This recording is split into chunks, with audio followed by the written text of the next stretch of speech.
Hey guys, Carl Cooper here with On the Black, and I'm joined by Dave Doyle for our weekly chat. Dave Doyle of Mets Report for our weekly chat. What's going on, Dave? Big 9/11 ceremony tonight going on. I'm going to be at the game, so I'm looking forward to getting to the game and taking part and just being a part of that. Yeah, and I'll be interested to see kind of your write up on Mets Report about that. I won't be going to the game tonight, but obviously I'll be watching on TV. Yeah, looking forward to seeing the pregame ceremonies and see what the Mets and New York City has in store.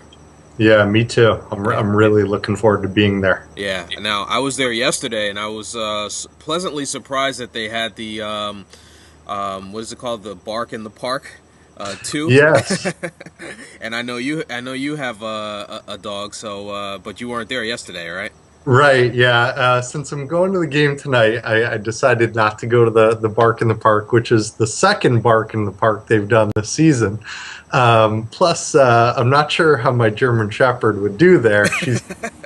She's friendly, but she might be a little hyped up with all those other dogs there. So maybe I'll try it at some point when she's a little older. Yeah, I wonder if they have any like restrictions on sizes, because my neighbor across the street has a Great Dane and she's a Mets fan. Oh But boy. I want to ask her if she would ever take Simon is his name, if she would ever take him to the park. The Great Dane would be like taking a small horse to the game.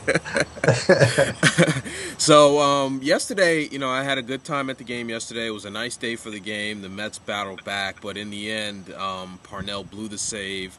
It really wasn't entirely his fault yesterday. The Mets did make four errors, which led to three unearned runs, and David Wright did make an error there in the ninth. But I'm not sure that Parnell can be the closer of the future for this team, and would like to get your thoughts on that.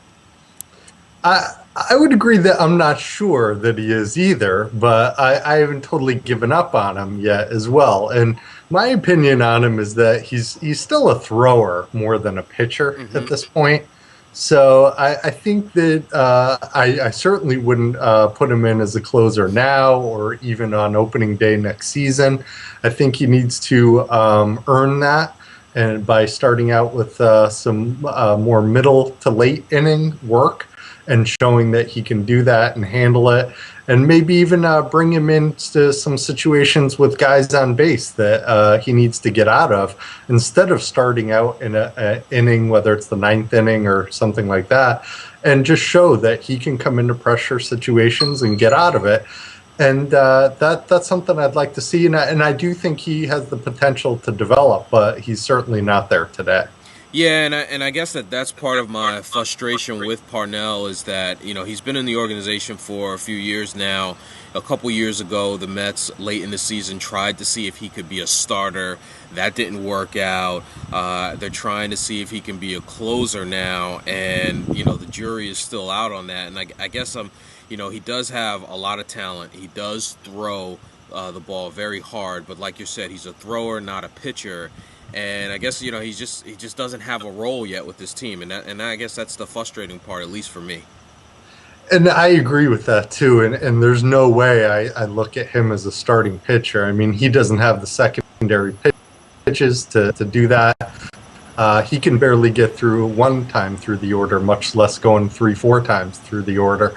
So I definitely see him as a bullpen pitcher, and I think he has the potential to develop. And there's plenty of guys that have rough starts to their careers Right. that have gone on to do great things, and even some guys that came up with the Mets, like Nolan Ryan. I'm not saying that Bobby Parnell is a Nolan Ryan, but he's a guy who came up working in the bullpen, was wild, threw hard, but couldn't quite get it together until a little bit later in his career after he left the Mets, unfortunately.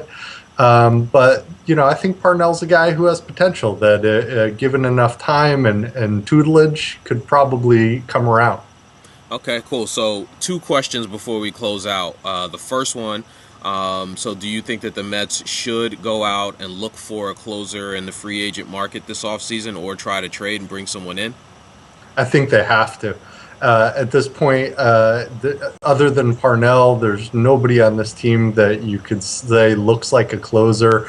You know, Isringhausen, Manny Acosta don't look like closers to me that you'd be feeling good about on opening day of 2012. Hmm. So I think they're pretty much forced to look for someone. And the second question, I'm going to flip this around because you like to ask me this a lot. But Bobby Parnell, is he part of the solution, Ooh. Uh, or too early to tell? this year he's part of the problem. Okay. He's a big part of the problem this year, but I don't think I'm not ready to give up on him yet. I think if he continues to struggle next year, let's talk about that again. I might have a different answer for you. Gotcha, gotcha. Well, hey Dave, thank you again for joining me for our weekly chat. Hope you have an enjoyable time at the game tonight. And for those of you watching this video, be sure to join Dave and I every Tuesday at 7 p.m. on Google Plus as we do a Hangout live video chat. Talk to you soon, Dave. Thanks. Alrighty.